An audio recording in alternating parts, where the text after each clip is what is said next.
Assalamualaikum warahmatullahi wabarakatuh. Kami satu kelompok ingin mempresentasikan mengenai analisis desain dalam prinsip IMK. Studi kasusnya penetapan pintu dekat tangga. Eh, saya Muhammad Farhandi Madi dengan NIM akhir 225. Saya Agil Noval Saputra dengan NIM akhir 458. Saya Muhammad Nafesan Zuhair dengan NIM akhir 089. Di sini untuk pendahuluannya secara pengertian umum itu interaksi manusia dan komputer. IMK ya, itu adalah bidang yang membahas bagaimana manusia berhubungan dengan sistem, produk, atau lingkungan supaya lebih mudah digunakan, nyaman, dan aman. Dalam hal ini, desain yang buruk berarti suatu sistem atau lingkungan tidak mampu memberikan kemudahan, kenyamanan, serta keamanan bagi penggunanya. Dan untuk secara pengertian khususnya, itu desain buruk atau bad design adalah rancangan produk, sistem, atau lingkungan yang gagal memenuhi kebutuhan pengguna karena sulit digunakan, tidak efisien, tidak aman, atau membingungkan. Singkatnya, desain buruk mengabaikan prinsip kenyamanan penggunaan dan keamanan sehingga menyulitkan pengguna dalam mencapai tujuannya.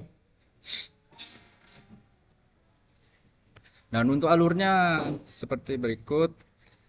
Yang pertama kita ke identifikasi contoh desainnya buruk dulu, terus ke analisis masalah utama, dan kemudian kesimpulan dan sarannya. Nah, untuk rumusan masalahnya itu bagaimana sih? Ya, di sini ada dua. Bagaimana pengaruh penempatan pintu yang langsung menghadap tangga terhadap keselamatan pengguna bangunan? Apa saja potensi bahaya yang timbul dari ketiadaan dinding di pintu tangga? Selanjutnya yaitu ada tujuan. Yang pertama menjelaskan pengertian dan ciri-ciri desain buruk atau bad design. Yang kedua menganalisis dampak desain buruk terhadap kenyamanan, efektivitas dan keamanan pengguna. Dan yang ketiga yaitu memberikan rekomendasi atau solusi perbaikan agar desain lebih sesuai dengan prinsip IMK. Selanjutnya yaitu manfaat, yaitu yang pertama memberikan pemahaman kepada pembaca tentang pentingnya desain yang baik dalam suatu sistem atau produk. Yang kedua menjadi bahan evaluasi bagi perancang atau desainer agar lebih memperhatikan aspek kegunaan, kenyamanan, dan keselamatan. Dan yang ketiga yaitu mendorong terciptanya desain yang lebih ramah pengguna, user friendly, sehingga pengalaman pengguna dapat ditingkatkan.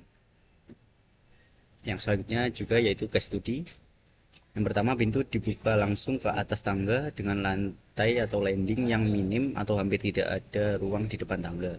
Yang kedua, pintu berayon menghadap ke tangga. Ketika dibuka dapat langsung menghalangi ruang tangga atau bahkan mendorong pengguna keluar dari landing ke anak tangga. Yang ketiga, tidak ada perlindungan handrail atau pagar yang jelas dekat pintu untuk mencegah jatuh apabila seseorang membuka pintu namun belum menyadari posisinya di atas tangga. Dan yang terakhir yaitu potensi tinggi terjadinya kecelakaan, terpleset, jatuh karena kehilangan keseimbangan saat membuka pintu atau saat turun tangga. Kelemahan desain. Jadi bad design di sini tuh yang terlihat dari gambarnya landingnya tidak memadai.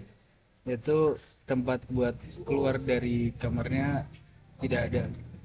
Dan bad design kedua itu dari soal segi pintu harusnya menghadap ke dalam.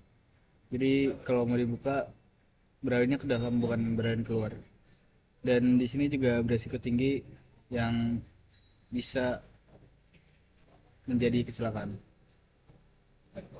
Simpulannya adalah desain pintu yang terbuka langsung seperti yang gambar yang tadi mengandung risiko terjatuh yang tinggi akibat tidak ada landing yang memadai dan membuat pengguna kehilangan keseimbangan.